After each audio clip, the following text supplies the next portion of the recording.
So today we are looking at the TK102D GPS Tracker, which can be used for various things like tracking vehicles, kids, pets, drones and so on. The tracker is pretty small and light, so it can be carried even on small dogs, and it's pretty light for drones. The batteries can be changed because they aren't built in, so you can get more of these BL5B batteries to swap out. It can charge the batteries inside the device using a USB cable, but these do not normally come with an external charger, so you would have to get a separate charger for that if you are continuously swapping batteries, or use an external USB charger or 12-volt car adapter for car installations. So to set it up first, I install a SIM card. This model uses any of the 2G, 3G, 4G SIM cards. I've had 2G SIM card only models in the past, like the TK102 or the TK102B, but these are always a pain to get 2G SIM cards for. This SIM card has already been activated, credited, checked it works, and internet and voicemail disabled, so it's ready to go. It is switched on by pressing the power button for a few seconds, until the LED light flashes. One problem with this is the LED light is hard to see from the outside, so you have to look down inside with the cover off to see it flash. Maybe it would be handy if you didn't want it to be seen, though it would be better if it had a red light, as red light is less visible in the dark at a distance. Maybe this is a stealth feature or a design mistake. I'm not sure, but it's kind of annoying. Okay, so now I'll just go and place this outside to start testing it. I'm using this location where the power lines cross the road, so I can verify on the map that the tracker has identified the right location. So I'll just place it here in the side of the road. Now the tracker's outside, I'm just going to make a test call to see if it's working okay. This method is the simplest way of using the tracker, which would be handy if you're just trying to locate something that's lost by just calling the phone number. But if I wanted to do continuous tracking, it would need different settings applied, which I'll get to later. And there's the location link. It sends a link for the location, so when I click on it, it loads in the default mapping app, in this case Google Maps. So that's the easy method by just phoning and getting a text back. But if you wanted live tracking on a map, or have the tracker report back intermittently at set times, it has to be set up differently.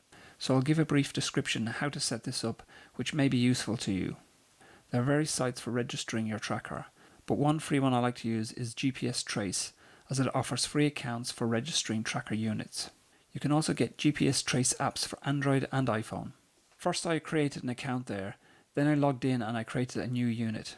It took a bit of trial and error, as this exact model is not available, but the model TK110 seemed to work fine.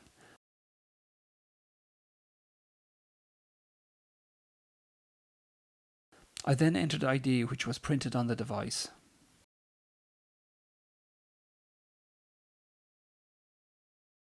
It then showed me their IP address and port address, which we need later.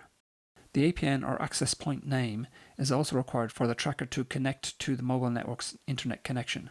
Normally on smartphones this is done automatically, but it's easy enough just to Google the name of your mobile network and APN, and you should get back a link to the APN information.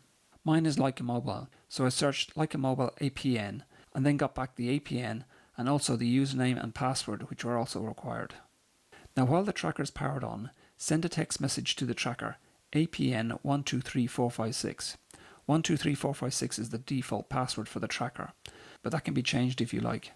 And then put the APN for the mobile network, then username and password. If the mobile network doesn't require username or password, then you can leave this blank. Send that and you should get back a response APN OK. Then send the command admin IP 123456. Then the IP address and port number that we got from GPS Trace app. Send that and you should get the message admin IP OK. So that's the internet settings applied to the tracker. At the moment the tracker is in SMS mode for phoning and getting the tracking location by text message. To change it to data or internet mode, send the command GPRS 123456. It should respond GPRS OK. If you want to put the tracker back in SMS mode, the command is SMS 123456.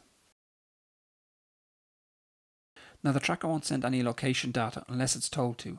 So as an example, to get the tracker to send its location incrementally every 2 minutes, you can use a command like this. The T is for time, then there are 3 digits 002M, M is for minutes, so that's 2 minutes.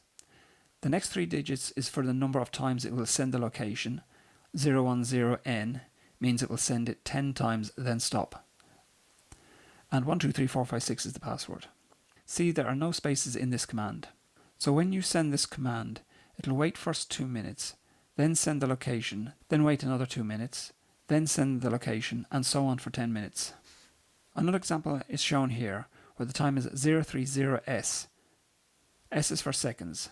Use H if you want hours. Also, instead of a specific number, there are 3 asterisks. This means instead of the tracker sending location data a specific number of times, it will keep on sending location indefinitely until a command is sent for it to stop. The command to stop it, by the way, is NOTN123456. These automatic location updates also work in SMS mode, but instead of sending location by the internet, it sends them as a direct text message to your phone. Go to the app or website GPS Trace, refresh the tracking page, and if you followed all the instructions, then it should start showing you locations at the timed intervals you set. Each transmission uses about 220 bytes of information.